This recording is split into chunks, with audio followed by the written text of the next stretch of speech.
3 minutes. That was the time difference between the worst moment of Amethyst's life and the best.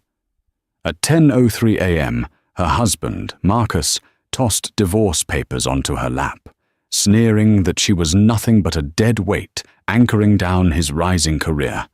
He didn't even stay to watch her cry.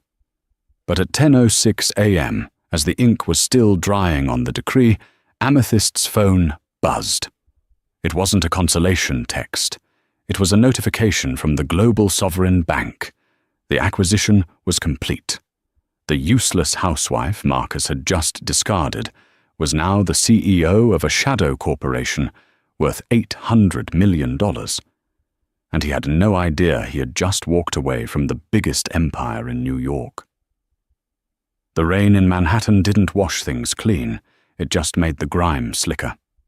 Amethyst Sterling stood outside the heavy oak doors of the dean's office at Columbia University, clutching a leather portfolio that had seen better days. Her heels were scuffed. Her coat was 3 seasons old.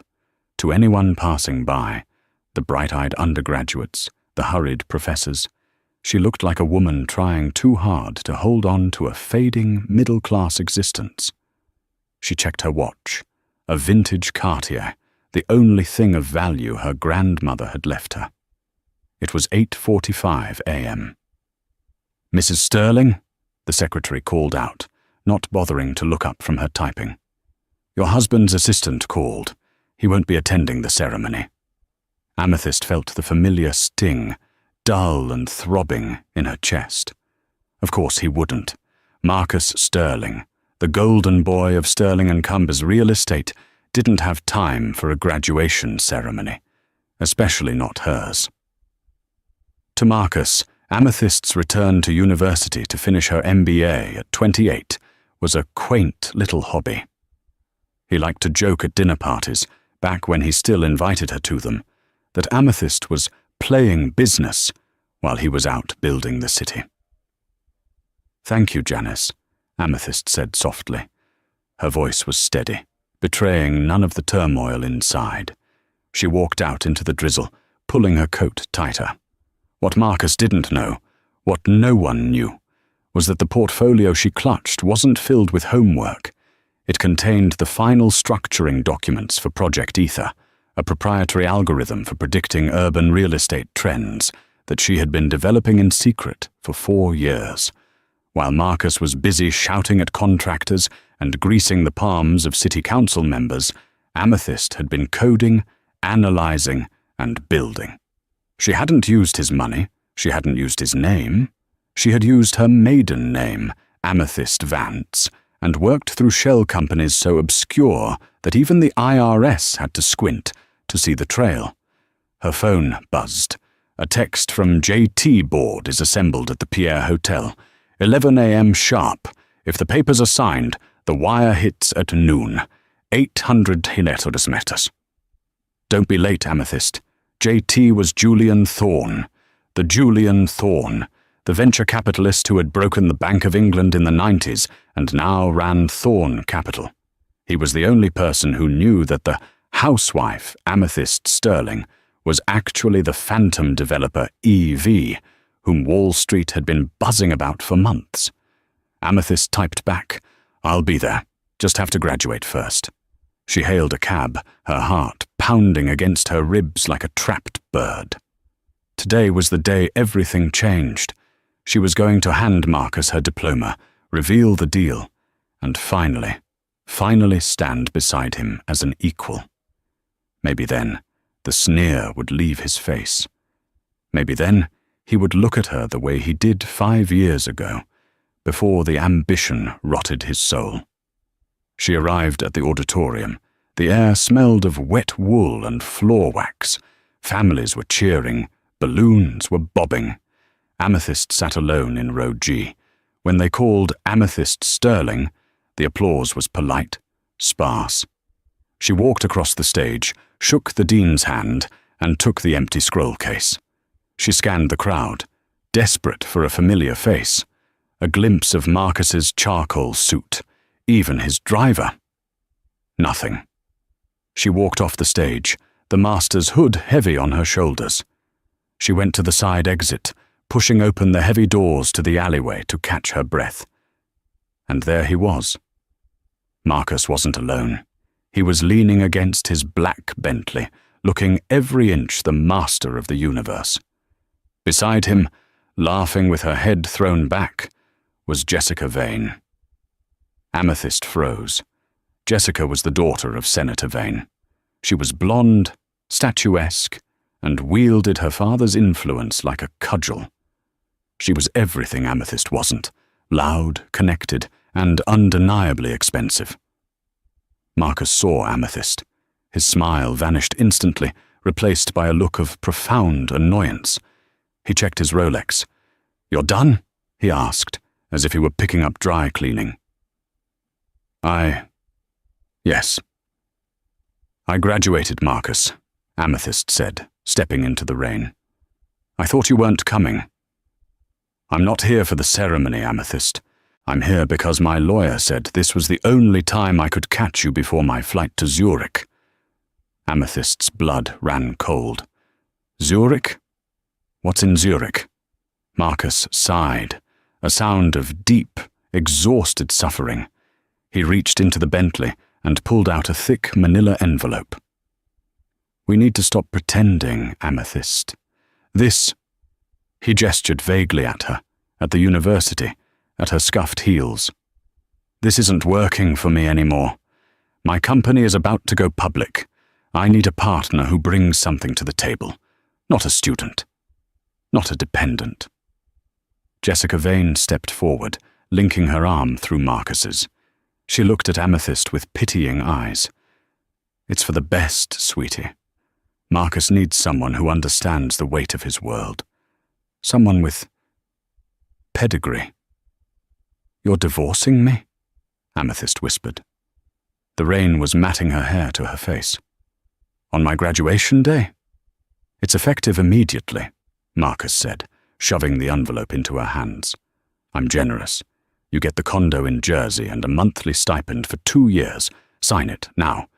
I need this clear before the IPO roadshow starts next week." "Marcus," Amethyst said, her voice trembling, but not with sadness anymore. A strange heat was rising in her gut. "You don't want to do this. I have something to tell you. Something big." Marcus laughed, a harsh, barking sound. "What? You got an internship? You made honor roll? Amethyst, please. I deal in millions. You deal in homework. Just sign the damn papers." He pulled a Mont Blanc pen from his pocket and held it out. Amethyst looked at the pen. Then she looked at the man she had loved for 7 years. She saw the cruelty in his eyes, the arrogance that blinded him to the diamond standing right in front of him. She took the pen. "Okay, Marcus," she said, her voice suddenly dropping an octave, losing its tremor. "If you want out, you're out." She signed the paper against the hood of the Bentley. The rain blurred the ink slightly, but the signature was clear. Amethyst Sterling. "Done," she said, handing the papers back. "Good," Marcus smirked, pocketing them. "The driver will take you to Jersey. I have a plane to catch." "No need," Amethyst said. She checked her watch. 10:06 a.m., her phone buzzed. She pulled it out. The screen lit up. A secure banking notification from Thorn Capital. "Transfer complete. 800,000 quaterns USD. Account EV Holdings LLC." Amethyst looked up. The tears were gone. In their place was a look of terrifying calm. "I'll take my own car," she said. "You don't have a car," Marcus sneered, opening the door for Jessica. Just then, a sleek, matte black Rolls-Royce Phantom turned the corner of the alley, its LED lights cutting through the gloom. It pulled up smoothly behind Marcus's Bentley. A driver in a crisp uniform stepped out, holding a large umbrella. He walked past Marcus, ignoring him completely, and stopped in front of Amethyst. "Good morning, Miss Vance," the driver said, using her maiden name. Her power name.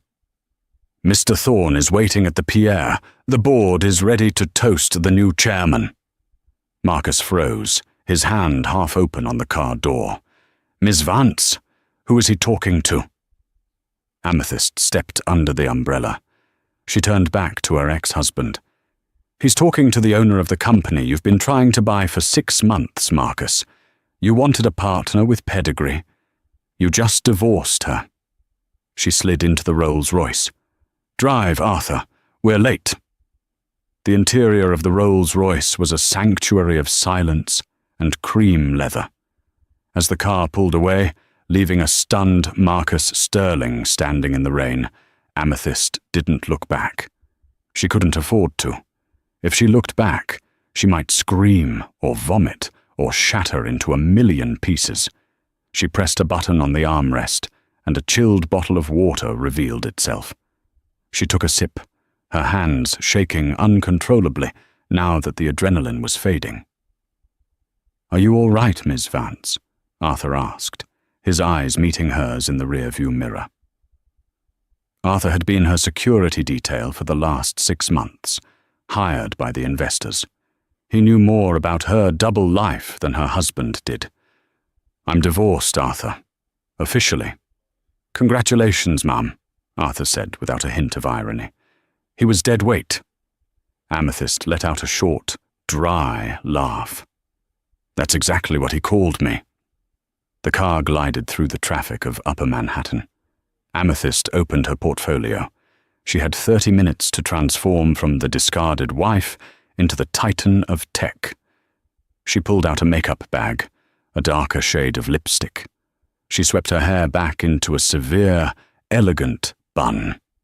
She took off the cheap coat and revealed the dress underneath, a structured navy blue sheath that screamed authority. She wasn't Amethyst Sterling anymore. Amethyst Sterling was a ghost. She was Amethyst Vance. The Pierre Hotel loomed ahead. The entrance was swarming with paparazzi. "Why are they here?" Amethyst asked, frowning. "News leaked about the acquisition," Arthur said. "They don't know who the seller is yet. They just know Thorn Capital dropped nearly $1 billion this morning." "Good, let's give them a show." The car stopped. The doorman opened the door. Flashes erupted like lightning. Amethyst stepped out, sunglasses on, ignoring the shouted questions. "Who is she? Is that the buyer?" She swept through the lobby and into the private elevator.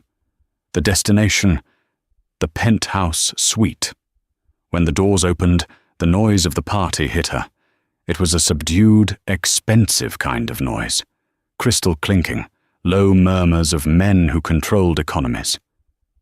Julian Thorne stood by the window, overlooking Central Park. He was a man of 60, silver-haired, with eyes that could cut glass. When he saw Amethyst, he smiled, a rare expression for the shark of Wall Street. "There she is," Julian announced. The room went silent. 20 heads turned. The woman who just reinvented real estate analytics. "Gentlemen, I give you Amethyst Vance." Applause broke out. Genuine, respectful applause. Amethyst walked into the room, shaking hands. She recognized faces she had only seen in Forbes or on CNBC. David Solomon of Goldman, the head of the Sovereign Wealth Fund of Qatar. And there, standing in the corner looking slightly pale, was Jonathan Crane. Jonathan was Marcus's biggest rival. "Miss Vance," Jonathan said, stepping forward, a glass of scotch in his hand. "I admit I'm shocked. When Julian told us the developer of the Ether algorithm was a woman, I was intrigued. I didn't expect someone so young." "Youth is an asset, Mr. Crane," Amethyst replied smoothly. "It means I haven't learned what's impossible yet." Jonathan chuckled. "Touché. You know, my firm, Crane Global, would have paid double what Thorne paid if you'd come to us first." "Money wasn't the only objective," Amethyst said, taking a glass of champagne from a passing tray. "I needed strategic autonomy. Julian promised me I stay on as CEO. Would you have offered that?" Jonathan paused. "Likely not. We like to control our assets." "Exactly. and I am not an asset to be controlled. The words tasted sweet. For years, Marcus had controlled the narrative. Amethyst is tired. Amethyst is confused. Amethyst is just a student. Speaking of control, Julian Thorne interjected, stepping up beside her. We have a slight complication with the public announcement. Amethyst turned to him. What complication? The press release goes out in an hour, Julian said, his voice lowering. But there's a rumor circulating, a nasty one. Someone is saying that the IP for the algorithm might be contested, that it was developed using resources from another firm. Amethyst stiffened. That's a lie. I built Ether on my own server, in my own time. My lawyers triple-checked the intellectual property rights. I know, Julian said soothingly. But the rumor originated from a specific source, Sterling & Co. Amethyst's glass almost cracked in her hand. Marcus. He doesn't know it's me, Amethyst realized aloud. He thinks he's attacking a faceless competitor. He's trying to devalue the acquisition because he missed out on it. Precisely, Julian nodded. Marcus Sterling has been telling the street that Project Ether is a fraud because he's terrified. If this tech goes wide, his traditional brokerage model is obsolete in 5 years. He's trying to kill the baby in the crib. Amethyst walked to the window. She looked down at the city.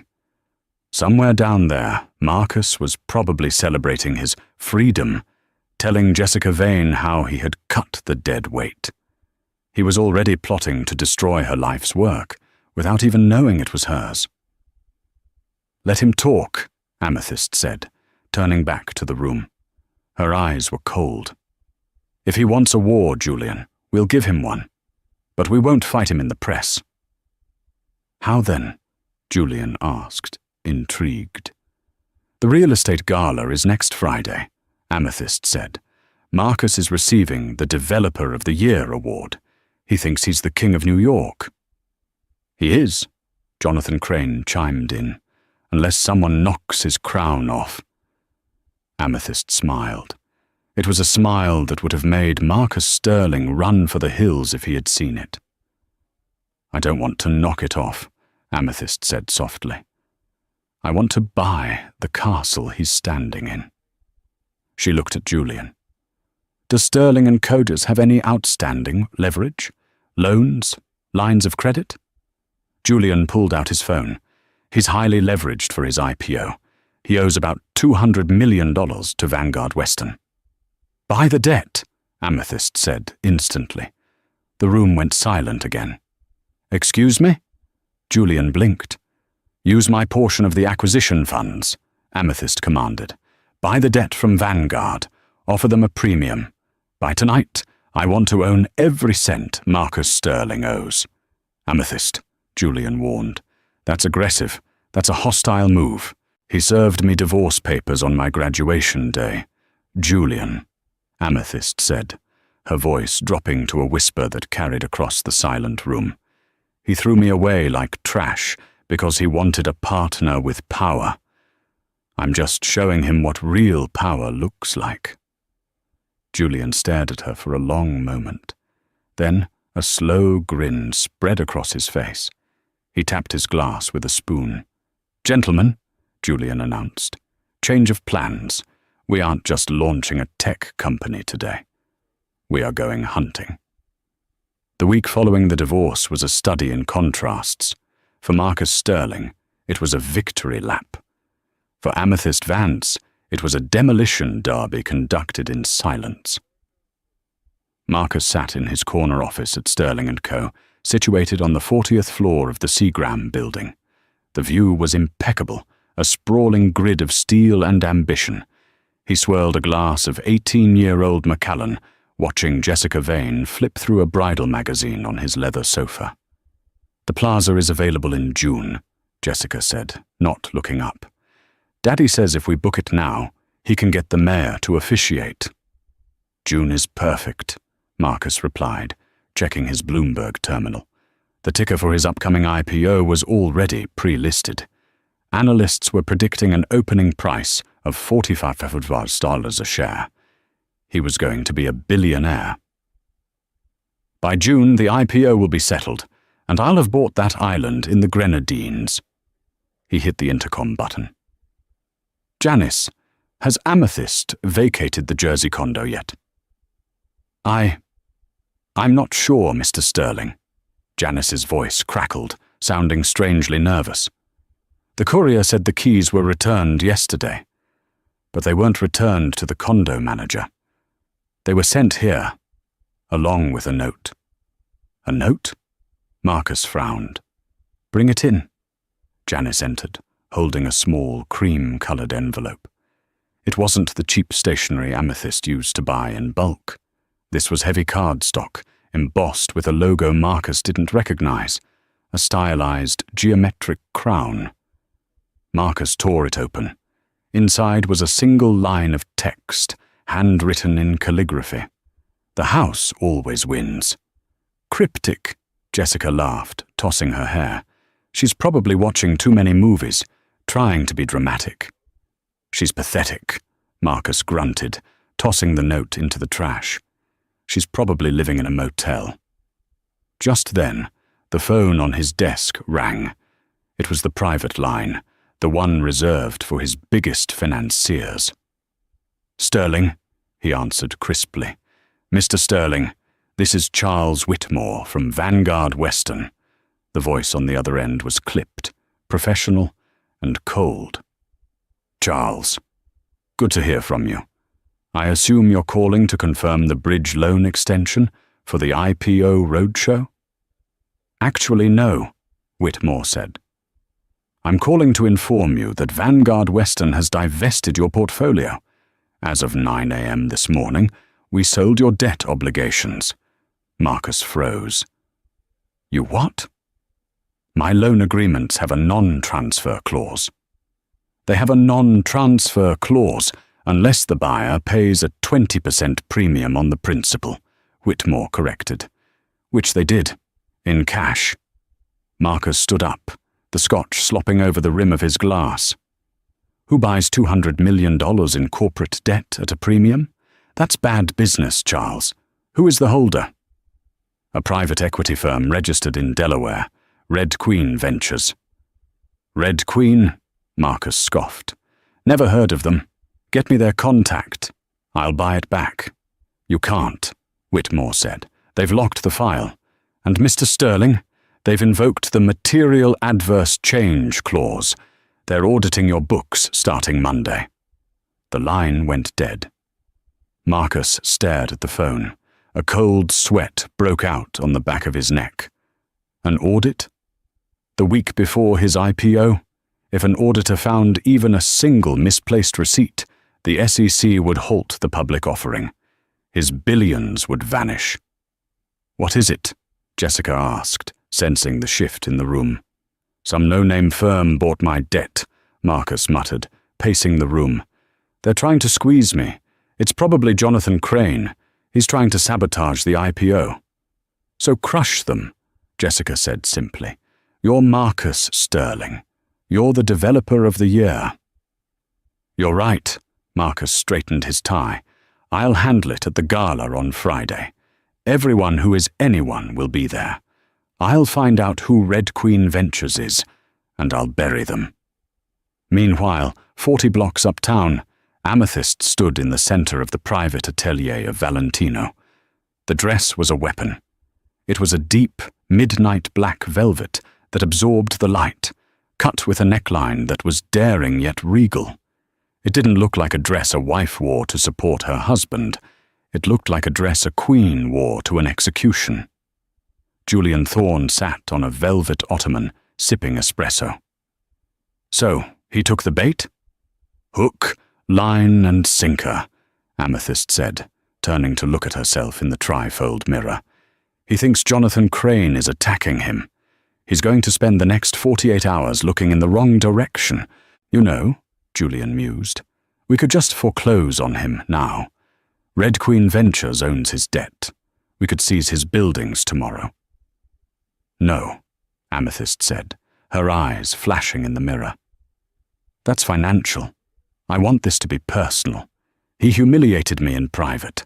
I want to destroy him in public." She smoothed the fabric over her hips. "Is the press ready?" CNN, Wall Street Journal, Financial Times. They're all credentialed for the gala, Julian confirmed. They think they're there to cover his award. They don't know they're there for his eulogy. Amethyst smiled. It was a terrifying, beautiful smile. Perfect. Let's go make him famous. The annual New York Real Estate Gala was held in the Temple of Denda at the Metropolitan Museum of Art. It was the single most ostentatious night of the year for the city's property moguls.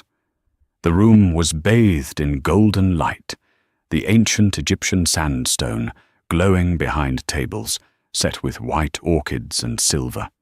Marcus Sterling arrived late, by design. He stepped out of his limousine with Jessica Vane on his arm. Jessica was wearing a shimmering gold dress that cost more than most people's cars. They walked the red carpet, the flashbulbs blinding them. "Mr. Sterling, Mr. Sterling, how does it feel to be the King of New York?" a reporter shouted. "It feels correct," Marcus quipped, flashing his $1,000,000 smile. "This city rewards the bold." He worked the room like a shark in a tank of minnows. He shook hands with the mayor, laughed with the governor, and ignored Jonathan Crane, who was scowling by the bar. "See?" Marcus whispered to Jessica as they took their seats at the head table. "Untouchable. Whoever Red Queen Ventures is, they're not here. They're scared." The lights dimmed. The host, a famous late-night talk show host, took the stage. "Ladies and gentlemen, tonight we honor the builders, the visionaries, and none more so than our developer of the year, Mr. Marcus Sterling." Applause thundered. Marcus stood up, buttoning his tuxedo jacket. He walked to the stage, the spotlight following him. He took the crystal award and leaned into the microphone. "Thank you," he began, his voice smooth as silk. "They say behind every great man is a great woman. But in my case, I found that greatness requires shedding the things that hold you back." A ripple of nervous laughter went through the crowd. Everyone knew about the divorce. It was gossip fodder. "I built Sterling & Co. on a simple principle," Marcus continued, his ego expanding to fill the room. "Value. You have to know the true value of things, and when an asset, be it a building or a person, stops providing yield, you liquidate it." Jessica beamed from the front row. "That is why," Marcus raised the award, "I am announcing tonight that next week Sterling & Co. will go public, valuing our empire at $3 billion. We are the future." "Actually," a voice boomed from the back of the room, amplified by a microphone that overrode the stage speakers. "That valuation is incorrect." The room went deadly silent. Marcus squinted into the darkness. "Who said that? Who interrupts me?" The spotlight operator, confused, swung the beam of light toward the back of the hall, near the massive stone gateway of the temple. Standing there was Julian Thorne, but he wasn't alone. Beside him stood a woman. The light caught the midnight black velvet of her dress, the diamonds dripping from her ears, and the sheer, undeniable power radiating from her stance. A murmur ripped through the crowd. "Is that? No, it can't be." Amethyst walked forward. She didn't walk. She glided. The crowd parted for her like the Red Sea. The click-clack of her heels echoed in the silent hall. "Amethyst?" Marcus whispered, his hand gripping the podium. He laughed nervously. "Security. My ex-wife seems to have had too much to drink and crashed the party. Please escort her out."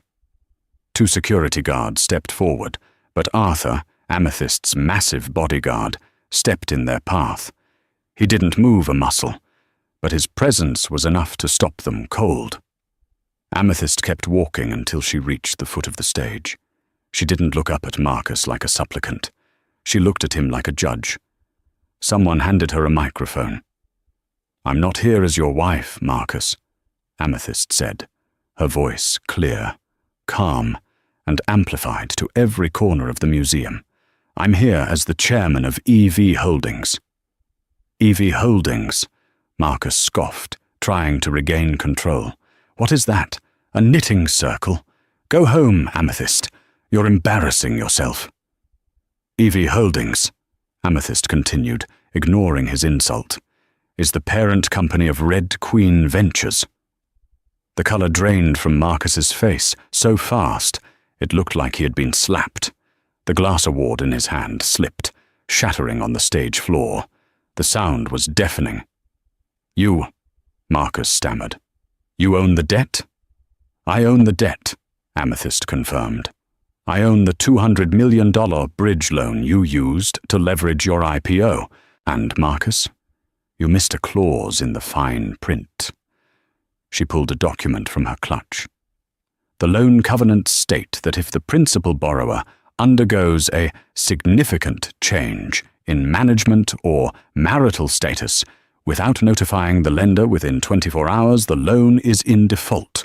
You divorced me on Tuesday. You didn't notify the lender." The room gasped. Financial reporters were furiously typing on their phones. This was blood in the water. That's a technicality," Marcus shouted, sweat beading on his forehead. "You can't do this." "I just did," Amethyst said coldly. "As of this moment, your loan is in default. Red Queen Ventures is exercising its right to accelerate the debt. You owe me $200 million, Marcus, right now, tonight." "I don't have that in cash," Marcus screamed. "My assets are tied up in the IPO." "Then the IPO is dead," Amethyst said, her voice like a guillotine dropping. "And since you cannot pay, I am initiating a hostile takeover of Sterling & Co. to recover my capital." She turned to the crowd, addressing the stunned audience of billionaires. "Ladies and gentlemen, the developer of the year is insolvent. Sterling & Co. is now a subsidiary of EV Holdings, and I am its new CEO." Marcus looked at Jessica Vane for help. Jessica was already standing up. She looked at Marcus with a mixture of horror and disgust, picked up her purse, and walked away from the table without looking back. Marcus was alone on the stage, surrounded by the shards of his broken award. Amethyst turned to leave, but she stopped and looked back over her shoulder. "You were right about one thing, Marcus," she said, her voice softening just enough to be dangerous. "You have to know the true value of things. You undervalued me, and that was the most expensive mistake of your life." She dropped the microphone. It hit the floor with a thud that sounded like a coffin closing. As Amethyst walked out, the silence broke. Flashbulbs exploded. The questions shouted by the press weren't for Marcus anymore. They were for her. The Invisible Woman was now the most visible person in New York. But the story wasn't over.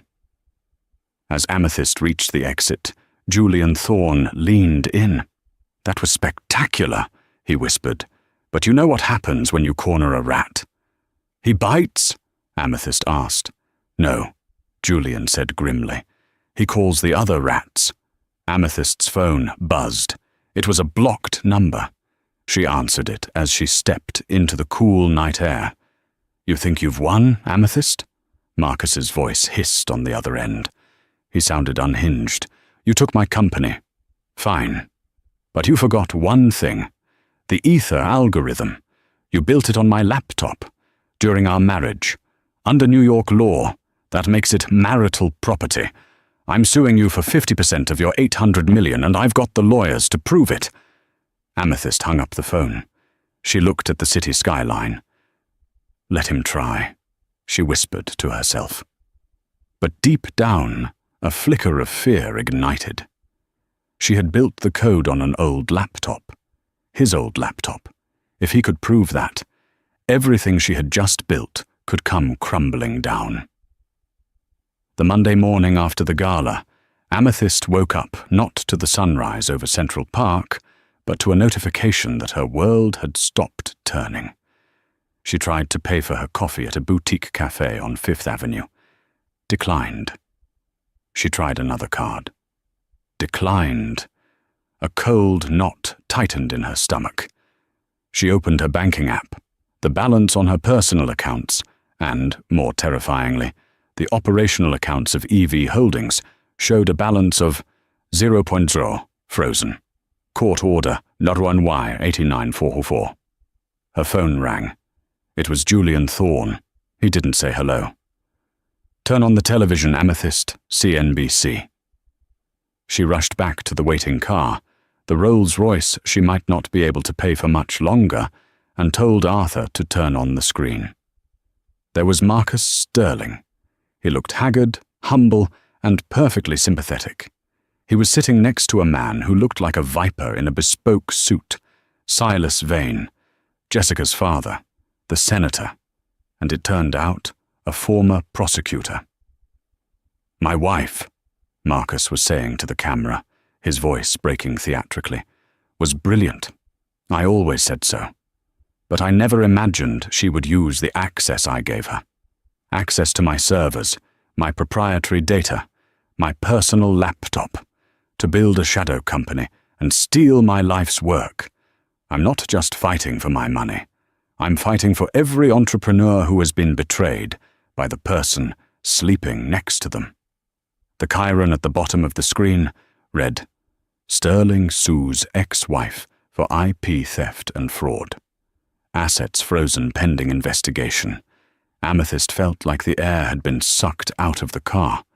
"He's lying," she whispered. "He's spinning it so he's the victim." "It's working," Julian said over the phone. The court granted an emergency injunction. Silas Vane pulled strings with Judge Holloway. "They've frozen the $800 million. They've frozen your takeover of Sterling & Co. Amethyst, the board at Thorne Capital is freaking out. If this algorithm is proven to be stolen property, we lose everything. I can't protect you if you stole it." "I didn't steal it," Amethyst shouted, her composure cracking. "I wrote every line of code. I did it while he was out cheating on me. I did it while I was cooking his dinner." "Then prove it," Julian said, his voice hard. "You have a hearing on Thursday. If you can't prove the code is yours and yours alone, the deal is void, and you'll likely go to prison for corporate fraud." The line went dead. Amethyst arrived at her lawyer's office, a high-rise fortress in Midtown. Her attorney, a sharp-witted woman named Rachel Weiss, looked grim. "It's bad, Amethyst," Rachel said, spreading documents across the mahogany table. "Marcus has submitted a laptop into evidence, a MacBook Pro, serial number ending in 884. He claims it was the primary device used to develop Project Ether." Amethyst froze. That was the old laptop I used for my MBA coursework. It was his old discarded one. I did use it. But I wiped it before I left. I reset it to factory settings." Rachel sighed. "Forensics recover deleted data all the time, Amethyst. If his experts found fragments of the Ether source code on that hard drive, and that hard drive was purchased by Marcus Sterling, legally, that makes the code marital property. In New York, he's entitled to 50% of the asset value. Since the asset is the entire company, he effectively owns half of you." "He wants 50%? Amethyst asked. "No," Rachel said, sliding a settlement offer across the table. "He wants it all. This came in 10 minutes ago." Amethyst read the document. Settlement offer. Amethyst Vance admits to IP theft. She surrenders 100% control of the Ether algorithm to Sterling & Co. In exchange, Mr. Sterling will drop the criminal fraud charges and grant her a payment of $500,000. "He wants to buy me out for $500,000? Amethyst laughed, a hollow, dangerous sound. He wants to take my $800 million empire and give me crumbs. He thinks he has you cornered, Rachel said. He has the laptop. He has the senator. He has the public narrative. Amethyst, if that laptop has the code on it, we lose. Did you write the code on that machine? Amethyst closed her eyes, thinking back to those late nights. The coffee stains, the sound of Marcus snoring in the other room while she built a digital world. I wrote the framework on it, Amethyst admitted. But the core engine, the proprietary part, I moved that to a cloud server 3 years ago. I worked on it directly in the cloud. Can you prove it? I don't know. The cloud logs might be traced to that IP address. We need a miracle, Amethyst, Rachel said softly, or we need to find out what Marcus is really hiding. Thursday came with a storm that battered the windows of the New York Supreme Court. The courtroom was packed. Every tech journalist and real estate mogul in the city was there to see the downfall of the Black Widow. Marcus sat at the plaintiff's table, looking confident. Silas Vane sat beside him. Amethyst sat with Rachel Weisz. She wore white, not innocent white. Clinical, sharp, surgical white. She looked like a scientist ready to dissect a specimen. The proceedings were brutal. Marcus's forensic expert, a man named Dr. Aris, took the stand. Dr. Aris? Silas Vane asked, pacing the floor. Please tell the court what you found on Exhibit A, the MacBook Pro owned by Mr. Sterling. We performed a deep sector scan, Dr. Aris said, projecting an image onto the courtroom screens. We found deleted fragments of Python and C++ code, specifically the neural network structure that matches the patent filing for the Ether algorithm. The timestamps on these file fragments date back to 2023, during the marriage. A murmur went through the crowd. And, Silas Vane continued, smiling like a shark, did you find any evidence that Miss Vance tried to hide this? Yes, Dr. Aris nodded. The drive was formatted 3 times. Someone tried very hard to erase the evidence of their work. Silas Vane turned to the jury. She used his computer, in his house, while living on his money. She built a fortune on his back, tried to delete the proof, and then stole the company. No further questions. It looked like a checkmate. Julian Thorne, sitting in the back row, put his head in his hands. Rachel Weisz stood up. She looked nervous. Ms. Vance, do we have a rebuttal? Amethyst stood up. She didn't look at the judge. She looked at Marcus. He was smirking. That smirk was his mistake. It was the same smirk he gave her when he handed her the divorce papers. It was the smirk of a man who thought he was smarter than everyone else in the room. Your Honor, Amethyst said, her voice steady. I would like to cross-examine the witness myself. I have a background in data architecture. Judge Holloway peered over his glasses. Unusual, Ms. Vance, but given the technical nature, I will allow it. Amethyst walked to the stand. She didn't look like a victim anymore. She looked like a predator entering her hunting ground. Dr. Orris, Amethyst began. You said you found fragments of the code. Can you pull up the metadata for the file titled Neural Core FVU4? Dr. Aris tapped on his keyboard. It is on the screen. Read the last modified timestamp, please. November 14th, 2023, 11:42 p.m., Dr. Aris read. Interesting, Amethyst said. She turned to the court. November 14th, 2023, that was a Tuesday. Marcus, do you remember where we were that night? Marcus frowned. He didn't answer. We were at your company retreat in the Hamptons, Amethyst said. The Wi-Fi was down due to a storm. You complained about it all night. She turned back to Dr. Aris. Dr. Aris, does the metadata show a local save or a cloud sync? Dr. Aris squinted. It appears to be a local save. A local save, Amethyst repeated. So, someone typed that code onto the hard drive directly. But here is the problem. Amethyst pulled a flash drive from her pocket. Your Honor, I would like to submit Exhibit B. This is the server log from GitHub, the platform where I actually hosted the code. She plugged it into the presentation system. A new stream of data appeared. On November 14th, 2023, at 11:42 p.m., Amethyst pointed to the screen. The neural core JOVOR file was indeed modified, but look at the IP address of the modification. The screen displayed an IP address, 192.168.0XX, location, Manhattan, NY. The edit came from Manhattan, Amethyst said, but the laptop, Exhibit A, was in the Hamptons with me and Marcus. How can a laptop in the Hamptons make a local save in Manhattan? The courtroom went silent. Dr. Aris looked confused. I'll tell you how, Amethyst said, her voice rising. It can't, unless that file wasn't created in 2023 at all, unless someone changed the system clock on the laptop to look like 2023, created a fake file, and then deleted it to make it look like recovered evidence. She turned on Marcus. He was pale. Dr. Aris, Amethyst barked. Check the system event log for last Tuesday, the day after the divorce. Dr. Aris typed furiously. His eyes went wide. Well?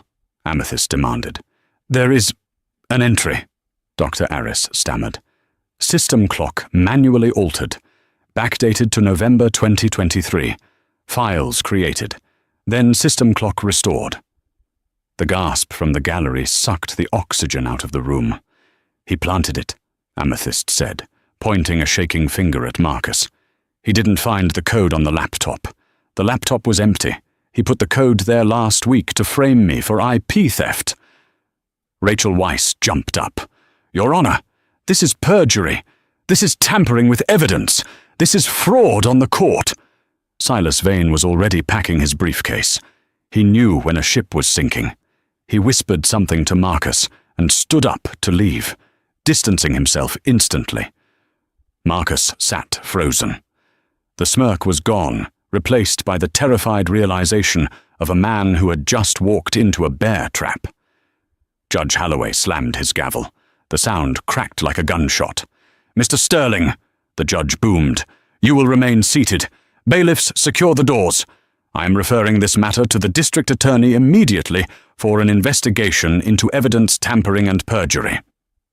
Amethyst walked back to her table. She didn't sit down. She looked at Julian Thorne, who was grinning ear to ear. Motion to dismiss? Judge Halloway asked Rachel Weisz. With prejudice, Your Honor, Rachel said, and we move to unfreeze the assets immediately. Granted, the judge said. Mr. Sterling, you might want to call a criminal defense attorney. You're going to need one. As the bailiffs moved toward Marcus, Amethyst walked past his table one last time. He looked up at her, eyes red and desperate. Amethyst, I did it for us, the company. I was trying to save the company.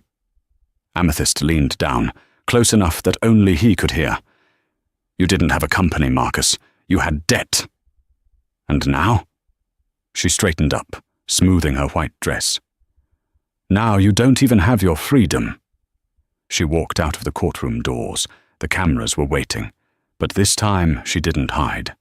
She put on her sunglasses, smiled for the flashbulbs, and stepped into the waiting Rolls-Royce. Where to, Miss Vance? Arthur asked. The Seagram building, Arthur, Amethyst said. I have a new office to redecorate. The ride from the courthouse to the Seagram building was less a commute and more a coronation. The rain had finally ceased, leaving the streets of Manhattan slick and reflecting the neon assault of Times Square in the distance. Inside the Rolls-Royce, the silence was heavy, not with tension, but with the sudden, crushing weight of victory. Amethyst sat staring at her phone. The notifications were rolling in like a tidal wave. Bloomberg had already updated their homepage. Sterling Empire falls. Amethyst Vance takes the throne. The stock for Sterling and Cubs, which had been halted during the hearing, was set to reopen in after-hours trading, and analysts were already predicting a rally based on the rumor that EV Holdings was injecting liquidity. "You're quiet," Julian Thorne said, watching her from across the cabin. "Most people would be popping the champagne." "I'm not most people," Amethyst replied, locking her phone screen. "And the work isn't done. Winning the war is one thing, Julian. Occupying the territory is another." The car pulled up to the curb of 375 Park Avenue. A week ago, Amethyst had stood on this exact sidewalk, waiting for Marcus to finish a meeting so she could ask him for grocery money. Today, the building security team was lined up outside, standing at attention. As the doorman opened the car door, he didn't look through her. He looked directly at her, with a mix of fear and reverence. "Good afternoon, Ms. Vance." "Welcome home." Amethyst nodded, stepping onto the pavement. "Thank you, Frank. Please ensure no unauthorized personnel leave the building with corporate assets. Total lockdown until I say otherwise." "Already done, Ma'am." The elevator ride to the 40th floor felt symbolic. With every passing floor number, Amethyst felt a layer of her old self, the timid student, the apologetic wife, the invisible woman, shedding away. When the doors pinged open, the atmosphere in the Sterling and Cumber bullpen was suffocating. Usually, this floor was a cacophony of shouting brokers and ringing phones. Now, it was a tomb. 200 employees stood or sat in varying states of paralysis. They had watched the live stream of the trial. They knew their king was dead. Amethyst walked down the central aisle. Her heels on the polished concrete were the only sound in the room. She didn't glare. She didn't gloat. She simply observed. She saw the fear in the eyes of the junior analysts. She saw the calculation in the eyes of the senior VPs, who were already wondering how to curry favor with the new regime. She stopped at the desk of Janice, the executive assistant. Janice looked terrifyingly pale, clutching a stapler as if it were a talisman. Miss Sterling," Janice stammered, her voice cracking. "It's Miss Vance," Amethyst corrected, her voice projecting clearly across the silent floor. "And Janice, breathe. You're the only person on this floor who remembered my birthday last year. Your job is safe. In fact, you're getting a raise. I'll need a chief of staff, and you know where the bodies are buried." Janice let out a sob of relief, slumping into her chair. "Thank you, Miss Vance. Thank you." "However," Amethyst continued, turning to face the room, her voice hardening, "that amnesty does not extend to everyone." She walked toward the corner office, the glass-walled sanctum Marcus had built as a monument to himself. The door was ajar. Inside, the chaos was palpable. Jessica Vane was there, frantic. She was sweeping items off Marcus's desk into a cardboard box, a crystal paperweight, a silver picture frame, a stack of client files. "Leave the files," Amethyst said, stepping into the doorway. Jessica jumped, spinning around. Her mascara was smudged, her hair disheveled. The arrogance that had defined her at the graduation ceremony was gone, replaced by the raw panic of a socialite facing exile. "This is personal property," Jessica snapped, though her hands were shaking. "My father is a senator. You can't just—" "Your father," Julian Thorne interrupted, stepping into the room behind Amethyst, "is currently issuing a press release stating he had no knowledge of Marcus's business dealings. You have no cover, Jessica. And those client files, that's proprietary data. If one page leaves this room, I'll have you arrested for corporate espionage before you reach the lobby." Jessica froze. She looked at the files, then at Amethyst. With a noise of pure frustration, she dropped the files back onto the desk. She clutched her Prada bag to her chest.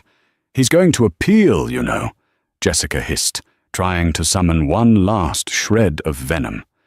Marcus won't let you keep this.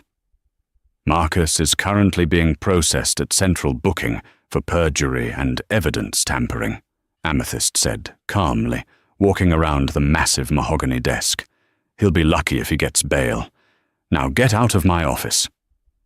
Jessica opened her mouth to speak, but Arthur, Amethyst's bodyguard, simply held the door open.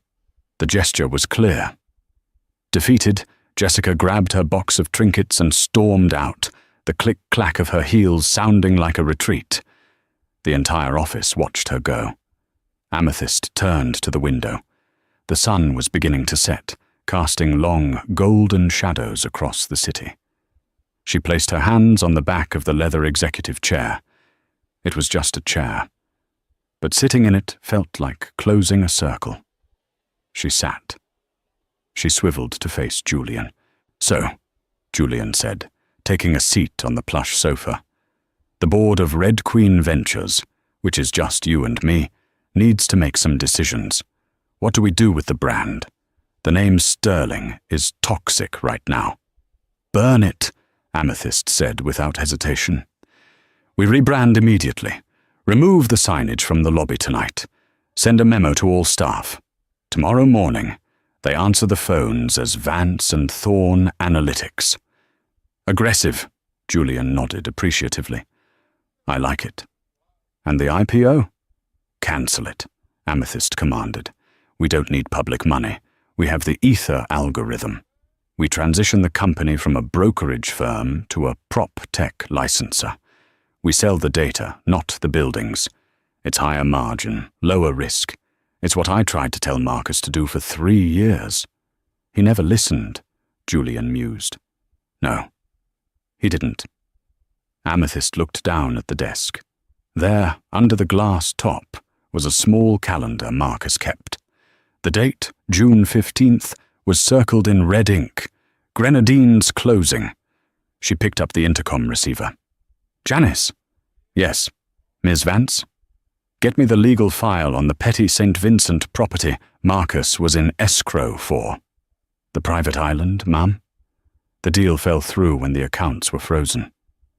"I know," Amethyst said, a small, genuine smile touching her lips for the first time that day. "Call the sellers. Tell them EV Holdings is prepared to close the deal. Cash. Full ask." "You're buying the island?" Julian raised an eyebrow. "Going to disappear for a while?" "I'm not disappearing, Julian," Amethyst said, standing up and walking to the window to look out at the empire she had conquered. "I'm just getting started. But every queen needs a summer palace. And besides, I think I owe myself a graduation present." She looked at her reflection in the glass. The scared girl from the rain in the alleyway was gone. In her place stood a titan. "Arthur," Amethyst called out. "Yes, boss?" "Have the car ready downstairs, and tell the driver to take the long way home. I want to see the city. My city." And that is how Amethyst Vance went from a discarded wife to the CEO of a billion-dollar empire in less than a week. She proved that the most dangerous thing you can do is underestimate the person who knows your secrets. Marcus Sterling lost everything, his money, his reputation, and his freedom, because he couldn't see the genius sitting across the dinner table. What do you guys think? Was Amethyst's hostile takeover justified, or was it too ruthless? And seriously, buying the island he wanted, was that the ultimate power move? Let me know in the comments below. If you enjoyed this roller coaster of revenge and redemption, please hit that like button. It really helps the channel. And if you want more stories like this, make sure to subscribe and turn on notifications so you never miss an upload. Thanks for watching, and remember, success is the best revenge, but seizing the company is a close second. See you in the next video.